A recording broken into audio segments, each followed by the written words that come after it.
Kementerian Keuangan mulai mencairkan gaji 13 PNS mulai hari ini. Besaran gaji ke-13 mencakup gaji pokok dan tunjangan melekat, tanpa tunjangan kinerja atau tukin.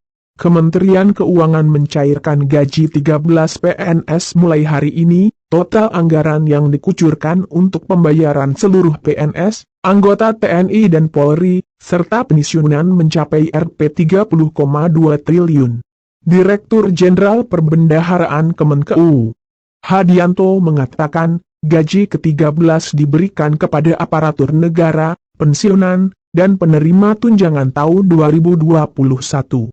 Yang termasuk dalam aparatur negara ialah pegawai negeri sipil, calon PNS, pegawai pemerintah dengan perjanjian kerja, prajurit TNI, Polri, dan pejabat negara, ujar Hadianto dalam keterangan resminya yang diterima. Pembayaran gaji ke-13 dilaksanakan sesuai dengan peraturan pemerintah Nomor 63 Tahun 2021 tentang pemberian tunjangan hari raya dan gaji ke-13 kepada aparatur negara, pensiunan, penerima pensiun, dan penerima tunjangan tahun 2021.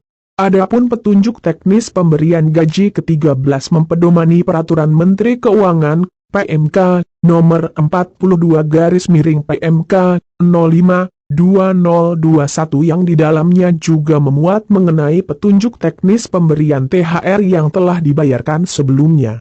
Hadianto menyebutkan bahwa nilai pembayaran gaji ke-13 tahun 2021 mencapai Rp30,2 triliun. Ini terdiri dari gaji ke-13 untuk PNS pemerintah pusat sebesar Rp7,5 triliun, PNS daerah Rp14 triliun, dan pensiunan Rp8,7 triliun. Adapun anggaran pembayaran gaji ke-13 untuk aparatur negara dialokasikan pada daftar isian pelaksanaan anggaran, DIPA, masing-masing kementerian lembaga. Sedangkan, anggaran untuk aparatur daerah merupakan bagian dari dana alokasi umum, DAU, yang sudah dialokasikan untuk masing-masing Pemda. Menurut Hadianto, gaji ke-13 merupakan penghargaan pemerintah kepada seluruh aparatur sipil negara dan pensiunan yang telah berperan dalam pembangunan nasional. Pembayaran tunjangan ini juga ditujukan untuk membantu biaya pendidikan dan keperluan sekolah. Komponen gaji ke-13 tahun 2021 sama seperti komponen THR tahun ini yang meliputi gaji pokok, tunjangan keluarga, tunjangan pangan dalam bentuk uang, dan tunjangan jabatan atau tunjangan umum.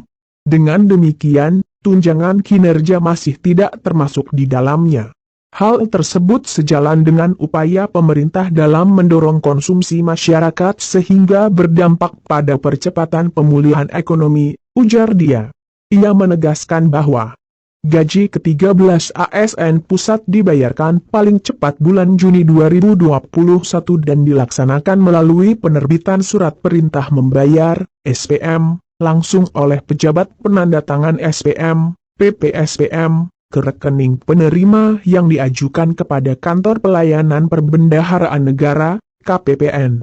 Pengajuan pembayaran sudah bisa dilakukan mulai 2 Juni 2021. Keputusan Menteri Keuangan Sri Mulyani untuk membayarkan THR dan gaji ke-13 tanpa tunjangan kinerja pada tahun ini sempat menuai protes dari para ASN. Protes disampaikan melalui petisi di laman Change.org berjudul Bu Sri Mulyani, mohon penuhi janjimu untuk bayarkan THR dan gaji ke-13 ASN full. Petisi ini telah ditekan lebih dari 21.000 orang. Kebijakan THR pemerintah yang berlaku pada tahun ini yakni tanpa tunjangan kinerja sebenarnya serupa dengan tahun lalu. Namun, Romansyah yang memulai petisi tersebut menjelaskan, Sri Mulyani sudah berjanji untuk membayar THR PNS secara penuh. Menurut Romansyah, jika Sri Mulyani tak berjanji sejak awal untuk membayar THR dan gaji ke-13 secara penuh, para PNS akan lebih siap memenuhi kebutuhan lebaran dan sekolah anak dengan mencari sumber penerimaan lain atau lebih berhemat. Namun, keputusan besaran THR dan gaji ke-13 baru diumumkan menjelang pencairan Kami mohon Presiden Jokowi untuk meninjau kembali besaran THR dan gaji ke-13 ASN tahun 2021 agar memasukkan unsur tunjangan kinerja sebagaimana 2019, katanya.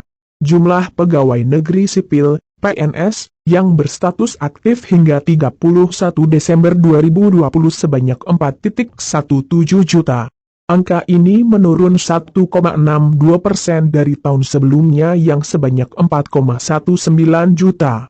Menteri Keuangan Sri Mulyani meminta kementerian lembaga untuk menghemat belanja.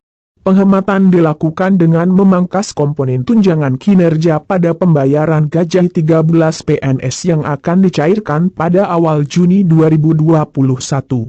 Instruksi tersebut tertuang dalam Surat Menteri Keuangan Nomor S408/MK 02/2021 tentang penghematan belanja Kementerian Lembaga tahun 2021. Surat itu ditujukan kepada para Menteri Kabinet Kerja, Jaksa Agung, Kepala Kepolisian, para kepala lembaga pemerintah non-kementerian, dan pimpinan kesekretariatan lembaga negara, Kepala Biro Komunikasi dan Layanan Informasi Kementerian Keuangan, Kemenkeu. Rahayu Puspasari mengatakan, instruksi dalam surat tersebut tidak akan mempengaruhi pembayaran gaji ke-13 yang telah diputuskan sebelumnya. Tunjangan itu sudah terjadwal diberikan pada bulan Juni.